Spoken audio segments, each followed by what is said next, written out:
So people can use missions trips as a way to avoid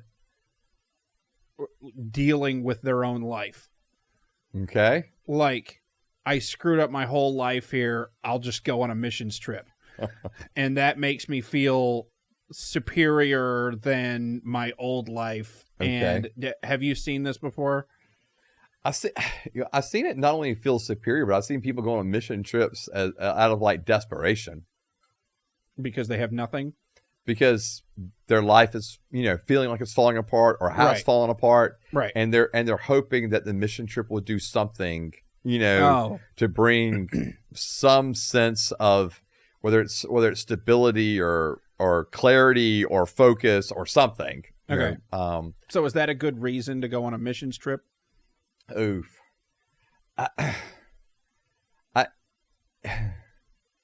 It can be. I guess I've got examples floating around in my head. Mm-hmm. I remember being in an airport and there was an individual and we were going to Brazil and we were talking and they were sharing about why they were going to Brazil. Uh-huh. And they were having a lot of mental health issues and they just like bluntly said like I feel like this is my last, not like my last chance, but my last opportunity maybe for something to work. It's like a last ditch effort. I'm hoping that this will help me with my mental health condition, and I'm thinking, oh boy, like that. Like, this is a big ask out of a mission trip. Can't wait to hop on a plane with you. Right. Like, this is going to be a big ask. And, we were in Brazil for 2 weeks and it absolutely transformed their life.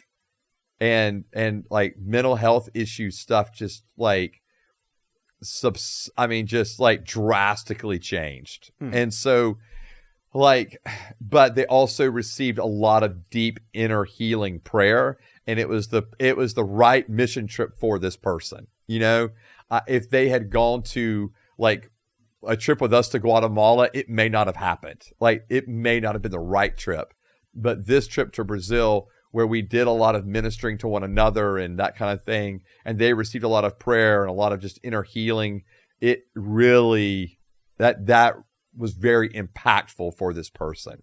So you guys went down there to talk to each other? Well, we had, so the way our trip was set up was that every morning we had Bible study, followed by ministry time.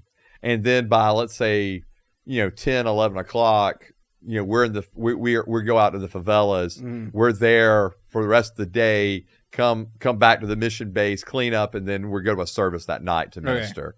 Was the way this was set up. So we had every morning you had time for ministry together. And so a lot of times in that context of those morning Bible studies, that's where a lot of that deep kind of prayer for one another and healing, those kind of things would happen. Now, I've seen some, insanely powerful stuff down there. Individual who came in like forced to go, basically was a daughter of somebody who was forced to go. They were like full blown like witch and on a mission trip. That was interesting. Wait, one of the people you brought? I didn't bring them. They got sent on the team by a parent. A witch did? Yeah. Yeah. And okay. Yeah. I feel like you're bringing the wrong message down there. Well, we didn't let the individual preach or minister, but man, she didn't want to go. She everything was just dark and black, and it was just, it was wild, man. How does that happen? I'm telling you, like, man, what crazy stuff happens. And so anyway, but and it wasn't just like a mission trip, like a 2-week mission trip. Like the parent basically like forced the child to come down there for a month to do like a month-long internship down there with us.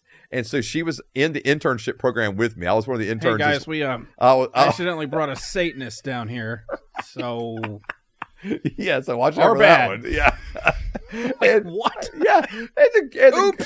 And the girl got completely delivered. Came to know Christ. Yeah, delivered by you guys to another country. No, thank God. Came to know Christ, got delivered from all the demonic strongholds in her life. And by the time the internship program was over, it was like a completely different person, man. It was all her clothes were white now. We did go buy her new clothes. Yeah. Like, it was wild, dude. Somehow God accidentally poured some bleach in the wash with her clothes. Like, it was crazy. Whatever. It was absolutely wild, man. Okay, so I guess the next logical thing to ask you I don't know if there's anything logical following this. No, there is. Okay. So is there a certain type of headspace that I should be in before I go on a missions trip? Like, should I be going down there for myself? Oh yeah, I see what you're saying. Yeah, I think no. Or should a parent be forcing their kid that doesn't want to go down on a missions trip? Yeah, like I wouldn't.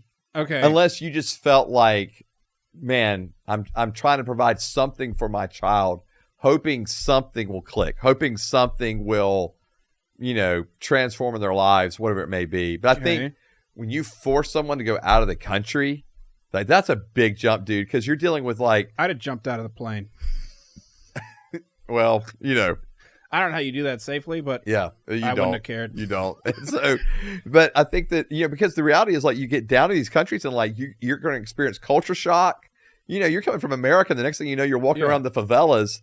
Man, you're in culture shock. The food, the smells. I mean, back in that day, when we get off the plane and you're just walking on, you come like straight out of the plane and you're just onto the tarmac. There's nothing like there's no you're not walking through like a terminal gate or anything, right? You're just, right onto the tarmac, and like the smells would just hit you immediately. You're just in the jungle. Yeah. Here we are. Yeah, pretty much. And it's just, the smells would just hit you immediately, and you're like, oh my gosh, this is not, like, I'm not an American anymore, right? And so I think for most individuals in trips like that would be, if they're already struggling, that can be a really tough place to be better, right? Like to get better. So I would think that most people going on mission trips, hopefully their desire is to go and to serve. Okay. Because if it's not about them and meeting their needs and their expectations, generally speaking, those people get the most out of it. Okay. Because they're kind of willing to roll with whatever happens. Because the reality is you get in these third world countries and schedules just get tossed out the window. Like it's just new things every day are happening, and so. No, hopefully you're going, again, in a context to serve. And I would hope that would be the motivation, the headspace for most people. Yeah. So to loop back to the original question of like, if, should people go there to like avoid problems and those kind of things? I would say not to avoid problems, but maybe if individuals realize that in their own life it's kind of a mess and they need to get away and maybe hopefully get a better perspective of how to come back to life. I think that can work with the right team on the right trip. Okay. Not every trip is set up like, and I think that's one of the things to be very clear about. Like, not every mission trip is the same, because not every place you go is the same. Not every team you go with is the same. Not every group has the same, expectations of what they're going to do and that kind of thing. And so I as a pastor, when people want to go on mission trips, I'm trying to be mindful of like, is this the right trip and place for them, because not always, and even before that, you said, the life's a mess. They go on a mission trip, they come back and they're like, look at me, super spiritual or whatever. Yeah. And that does happen. Like, and I wish it didn't. Okay. But it does.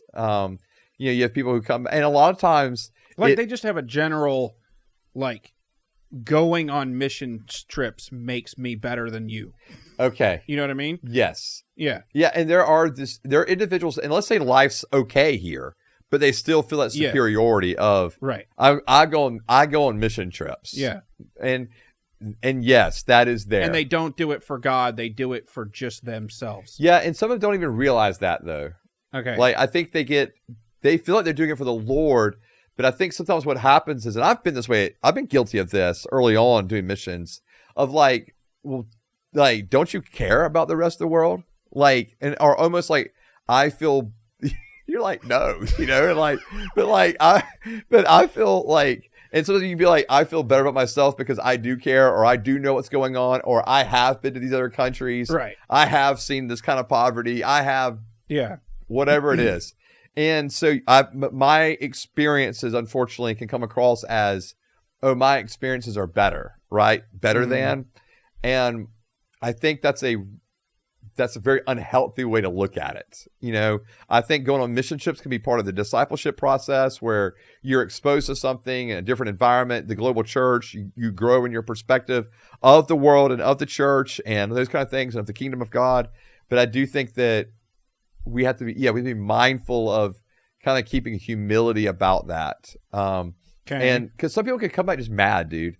And the superiority is a little bit like they're mad, honestly. I'm mad and I haven't even gone. I'm mad that you went. Right. yeah, you're just mad that I go at all. Like, we could have recorded more podcasts. We could have recorded more podcasts. You could have, answered some comments here to, local Christians, but no. I got to go get sick in Colombia and spend 2 weeks on the mend. Right. Or out of the country. Right. Yeah. I know. Mike Joseph?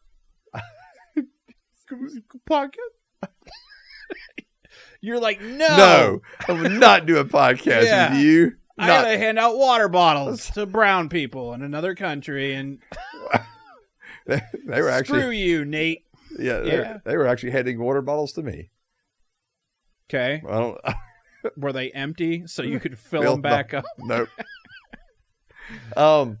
Yeah, but no, the superiority thing, could definitely be an issue.